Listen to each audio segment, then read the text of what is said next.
ایک گاؤں میں کریم نامی کسان رہتا تھا۔ وہ باہر سے سادہ اور شریف نظر آتا، لیکن اندر سے بہت لالچی اور حسد کرنے والا تھا۔ اس کی ہمیشہ یہی کوشش ہوتی کہ کم سے کم محنت کرے اور زیادہ سے زیادہ دولت حاصل کرے۔ اسی گاؤں میں احمد نامی ایک نیک دل، محنتی اور قناعت پسند کسان رہتا تھا۔ احمد کی شہرت پورے علاقے میں تھی کہ وہ دیانتدار ہے اور ہمیشہ دوسروں کی مدد کرتا ہے۔ اس کے پاس بہت کچھ نہ تھا، مگر وہ خوش تھا۔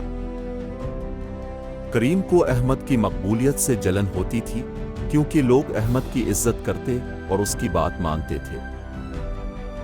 ایک دن کریم جنگل کے کنارے لکڑیاں کاٹ رہا تھا کہ اسے ایک بورا بندھی ہوئی تھیلی ملی۔ جب اس نے تھیلی کھولی تو اندر سونے کے سکے تھے۔ وہ خوشی سے پاگل ہو گیا۔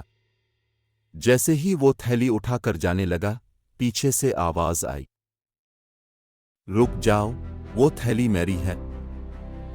پیچھے ایک بوڑھا نیک انسان کھڑا تھا جو سادہ کپڑوں میں ملبوس تھا۔ اس نے نرمی سے کہا، یہ سکے میں نے یتیم بچوں کے لیے جمع کیے تھے۔ اگر تمہیں ضرورت ہے تو میں کچھ سکے تمہیں دے سکتا ہوں، مگر سارے لے جانا ٹھیک نہیں۔ کریم کی آنکھوں میں لالچ صاف جھلک رہا تھا۔ اس نے غصے سے کہا، یہ جنگل میں پڑی تھی، اب میری ہے۔ بوڑھے آدمی نے افسوس سے کہا، بیٹا، لالچ انسان کو اندھا کر دیتا ہے۔ بہتر ہے کچھ لے لو اور باقی واپس کر دو۔ کریم نے انکار کر دیا اور تھیلی لے کر بھاگ گیا۔ اگلے ہی دن گاؤں میں اعلان ہوا کہ یتیم خانے کے چندے کی تھیلی چوری ہو گئی ہے۔ جب کریم نئے کپڑوں اور چیزوں کے ساتھ گاؤں میں آیا تو سب کو شک ہو گیا۔ احمد نے نرم لہجے میں پوچھا، کریم بھائی، اچانک اتنی دولت کہاں سے آئی؟ کریم نے کوئی جواب نہ دیا، مگر اس کی بے چینی بڑھنے لگی۔ چند دنوں میں لوگ اس سے کترانے لگے۔ بچوں کے یتیم خانے میں پریشانی بڑھ گئی۔ وہی نیک انسان دوبارہ گاؤں آیا اور کہا، جو لالچ سے لیا جائے وہ دیر پا نہیں ہوتا۔ چند ہی ہفتے گزرے کہ کریم کی دولت ختم ہونے لگی۔ سونا نقلی نکلا، کپڑے پرانے ہو گئے اور گاؤں والوں نے اس سے منہ موڑ لیا۔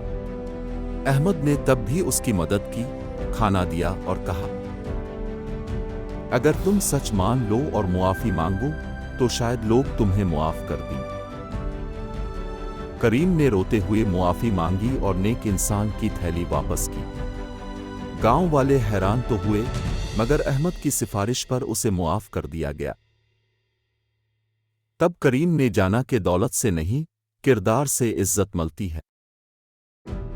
اب وہ خود بھی نیکی کے کام کرتا ہے اور بچوں کو بتاتا ہے۔ لالچ انسان کو عزت سے محروم کر دیتا ہے اور قناعت اسے عزت عطا کرتی ہے۔ اس طرح کے مزید سبق آموز واقعات سننے کے لیے ہمارے اس چینل کو لائک اور سبسکرائب کریں۔